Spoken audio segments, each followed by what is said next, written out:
अगर एक टाइम ना रहे तो ऐसे लोग जो जुमे की जुमे जाते हैं वो हंगामा मचा देते हैं। इमाम के बच्चे नहीं है, इमाम की रिश्तेदारी नहीं है, इमाम की ससुराल नहीं है, इमाम की ददियाल नहीं है, इमाम की ननिहाल नहीं है, इमाम का कौन नहीं है, इमाम के चचा भी है, इमाम के ताऊ भी है, इमाम मेरे तुम्हारे तरह आदमी है। मुझे बताओ, कहीं कोई मर जाएगा तो इमाम को जाना पड़ेगा या नहीं जाना पड़ेगा? कहीं कोई पैदा होगा तो इमाम को जाना पड़ेगा या नहीं जाना पड़ेगा? कहीं किसी को तकलीफ है, कहीं किसी की तबीयत अच्छी है, कहीं किसी की खराब है, हजार जिम्मेदारी इमाम के साथ होती है। अगर एक दो दिन इमाम गैर हाजिर रह जाए तो लोग बेवजह उसका हिसाब करने पे तुल जाते हैं और फिर इमाम के पीछे हाथ धो के पड़ जाते हैं। होना ये चाहिए, दो इमाम होने चाहिए मस्जिद में, एक इमाम होना चाहिए, एक नाइब इमाम होना चाहिए। इमाम साहब अगर काम से चले जाएं तो नाइब इमाम उनका काम अंजाम दे सके। इमामों की तनख्वाह बढ़ाओ। अब एकदम तो बढ़ा नहीं सकते, मैं एक तरकीब बताता हूं और फिर हजरत मुफ्ती साहब को आवाज देता हूं। तरकीब यह है कि जब जुमे के दिन इमाम साहब खुतबा पढ़ते हैं, मतलब तकरीर करते हैं या नात शरीफ पढ़ते हैं, मस्जिद में जितने लोग जाते हैं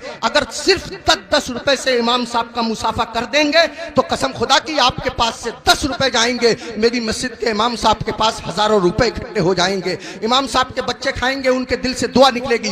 देखो, अगर इमामों की तनख्वाह कम होती है तो नमाजें खराब होती हैं। आप कहेंगे कैसे? मैं बताता हूं आपको। इमाम साहब की तनख्वाह 4000, बीबी की दवा चल रही है 3000 रुपया महीना की, 100 रुपया रोज उसकी बीबी की दवा चलती है। अब कितने रुपए बच्चे उसके पास? 1000। उसमें गैस सिलेंडर भी है, उसमें तेल भी है, उसमें नमक मिर्च भी है, उसमें दालचीनी पत्ती भी है, सब दुनिया भर के खर्चे। आप गौर कीजिए, अब इमाम साहब मस्जिद के मुसल्ले पे खड़े हैं, नियत बांधे हुए नमाज की, अब पढ़ रहे हैं सुब्हानकल्लाहुम्मा व बिहम्दिका व तबारक अस्मुका व तआला जद्दुक व ला इलाहा गैरुक। अब सुबहाना जब खत्म हुआ तो इमाम साहब मन मन में सोच रहे हैं, यार कोई मर भी तो नहीं रहा है, 40 में हो जाता, कुछ रुपए मिलते, खर्चा चल जाता, यार किसी की शादी भी तो नहीं हो रही है, निकाह पढ़ाने के लिए मिल जाता। इमाम साहब खड़े हैं मुसल्ले पे, सोच रहे हैं, पढ़ रहे हैं 40 माह, खड़े हैं मुसल्ले पे, पढ़ा रहे हैं निकाह। कसम खुदा की अगर तुम लोगों ने अपने इमाम की तनख्वाहें माकूल रखी होती तो तुम्हारा इमाम जहां होता इमाम की नीयत भी वही होती, तुम्हारा इमाम जहां होता इमाम का दिल भी वही होता, तुम्हारा इमाम जहां होता इमाम का ख्याल भी वही होता। इमामों की तनख्वाहें बढ़ाओ, मिला करो, हर हफ्ते मामूल बना लो।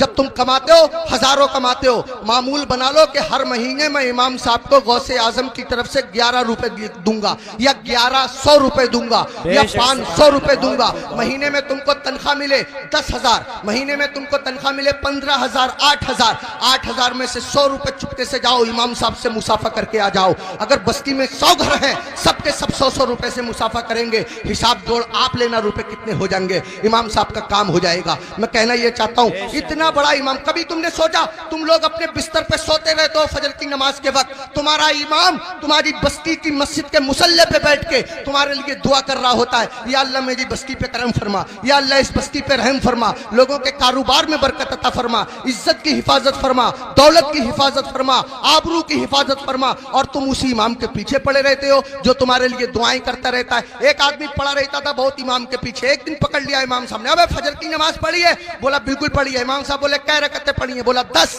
का फजर में 10 हो गए रे?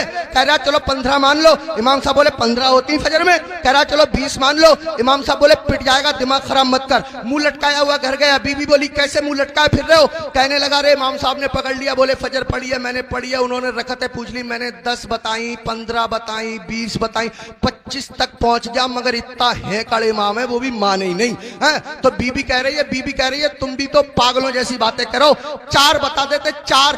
तो कह रहा तू तो सच में ही पिटवाने वाले काम कर रही है।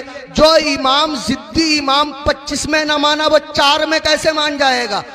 25 में माना नहीं, 4 में मान जाएगा। पिटवाने वाले काम कर रही है। इमामों के करीब आओ, इमामों का ख्याल रखो। जब खाना खाने बैठा करो इमाम को फोन कर लिया करो, हजरत खाना खाया नहीं खाया, आया नहीं आया, अगर आया तो क्या आया। अगर तुम्हारे घर कोई अच्छी चीज बना करे इमाम को पहुंचा दिया करो, इमाम का ख्याल रखा करो। बाल काटने की दुकान है, इमाम से बाल तरसवाने के पैसे मत लिया करो। कपड़े सिलने की दुकान है, इमाम के कपड़े फ्री सिल दिया करो। पूरी बस्ती का एक इमाम है, क्या नहीं हो सकता? मुश्किल काम नहीं है, मुश्किल काम नहीं है। एक इमाम के साथ अगर ये रियायत की जाए, कोशिश करो अपनी मस्जिद के इमामों को हज कराओ, उम्रे के लिए भेजो, सब मिलकर के कोशिश करो तो कोई कर्रा काम नहीं है। मैंने बहुत कीमती वक्त ले लिया, आपसे भी मैं माफी चाहता हूं और मुफ्ती साहब से भी मैं माफी चाहता हूं। मिंबर शरीफ पे बैठे हुए तमाम लोगों से मैं माफी चाहता हूं। मेरे दिल की तमन्ना थी, मेरी आरजू थी, इमामों के बड़े बुरे हालात लोगों ने बना दिए। यही वजह है हमारे 50% मौलवियों ने अपना कारोबार शुरू कर दिया, इमामतें छोड़ दी और इमामों के साथ ऐसे ही रवैया रहा तो कसम खुदा की तुम लोगों के बच्चों को अल्लाह और रसूल का नाम सिखाने वाले लोग मिलना मुश्किल हो जाएंगे।